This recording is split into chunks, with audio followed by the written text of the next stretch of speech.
Olá, terceiro ano. Espero que vocês estejam bem, a família de vocês também, nesse contexto de pandemia e isolamento social.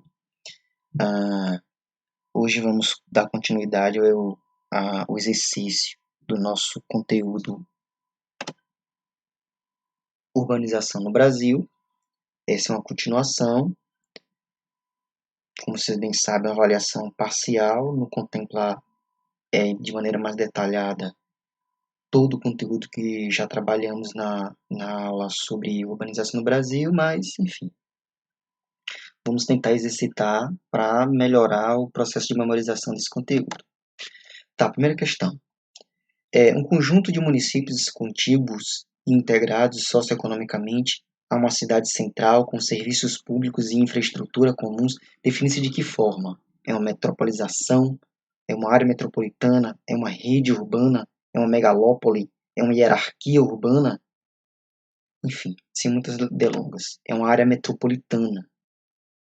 A exemplo de São Paulo e Rio de Janeiro, ali constitui rede, uma rede metropolitana, né? Uma série de cidades que são é, imbuídas de características econômicas e, na verdade, socioeconômicas. O termo mais adequado é esse.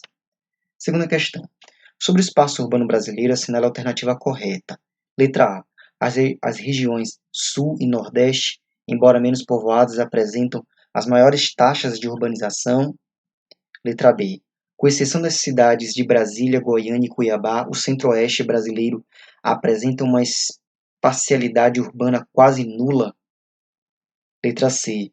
A concentração de habitantes no Sudeste, resultando na formação de grandes cidades nessa região, emergiu como uma reprodução da concentração econômica do país?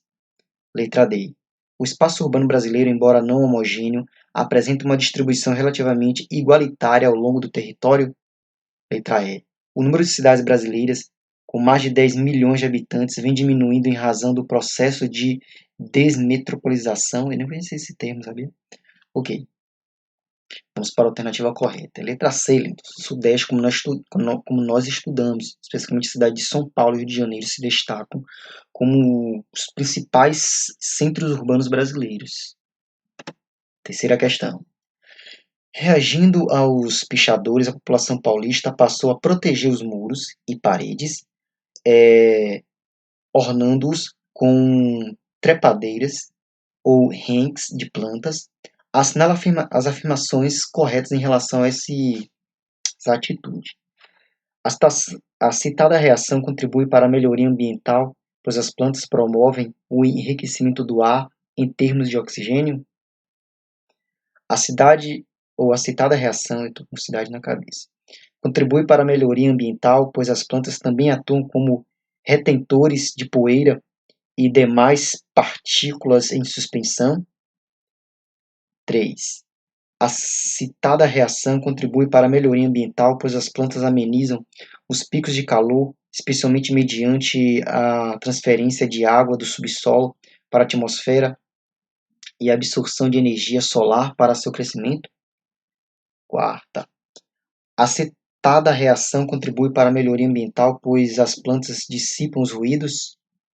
Quinto, a reação contribui para a melhoria ambiental, pois as plantas contribuem para a sustentação das cadeias ecológicas debilitadas pela intensa urbanização, particularmente aos que envolvem pássaros. Vamos ver aqui qual a alternativa correta.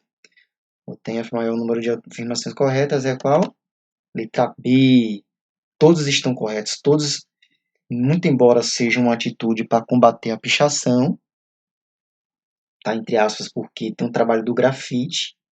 Diferenciação é uma discussão ideológica que eu não vou entrar em detalhes, mas todas elas têm de fato uma contribuição no impacto ambiental em termos de qualidade de vida.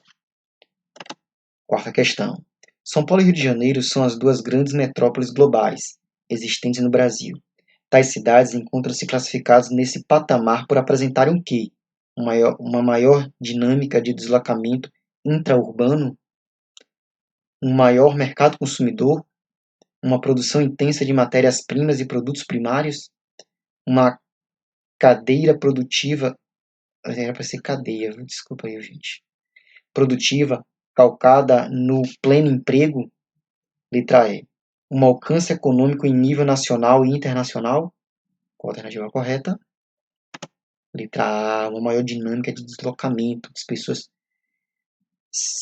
É muito próximo do que a gente vivencia aqui na Bahia, especificamente Salvador. A relação interurbana entre Salvador e as outras cidades maiores, como Vitória da Conquista e Feira de Santana, é bem maior em relação às cidades menores, por sua importância socioeconômica e política. Quinta questão. Sobre o surto de urbanização que se verifica no mundo, é correto afirmar o quê? A letra A é verificado com a mesma intensidade nos países desenvolvidos e subdesenvolvidos? É provocado em todo o mundo pelos altos índices de natalidade? É um fenômeno característico dos países industrializados europeus? É mais intenso nos países subdesenvolvidos, tendo como causa o êxodo rural? Letra E. É mais intenso nos países desenvolvidos devido ao desenvolvimento industrial? A alternativa correta. Letra D. É mais intenso nos países subdesenvolvidos, tendo como causa o êxodo rural. Os países desenvolvidos cada vez mais diminuem sua taxa de natalidade, muito embora a expectativa de vida aumente. Consequentemente, a população tem diminuído seu crescimento, coisa que a gente vai ver no próximo tema. Sexta questão. Os mocambos e os alagados, tem uma musiquinha de Paralamas do Céu Alaga, enfim, vou cantar não, constituem áreas de habitações precárias que abrigam partes consideráveis das populações sobre as cidades de...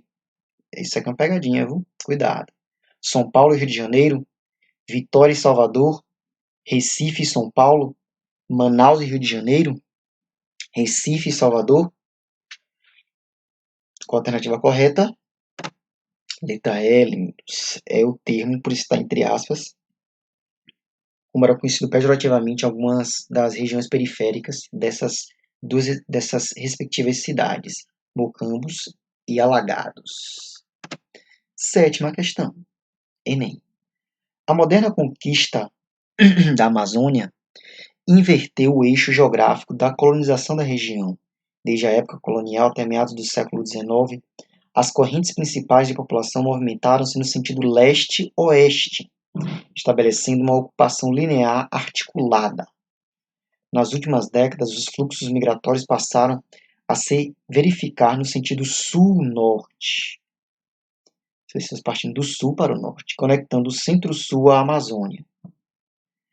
O primeiro eixo geográfico de ocupação das terras amazônicas demonstra um padrão relacionado à criação de que núcleos urbanos em áreas litorâneas, centros agrícolas modernos no interior, vias férreas entre o espaço de mineração, faixas de povoamento ao longo das estradas, povoamentos interligados próximos a grandes rios. Qual é a alternativa correta? Quem conhece relativamente bem a região amazônica sabe de uma característica muito importante. Letra E, lindos.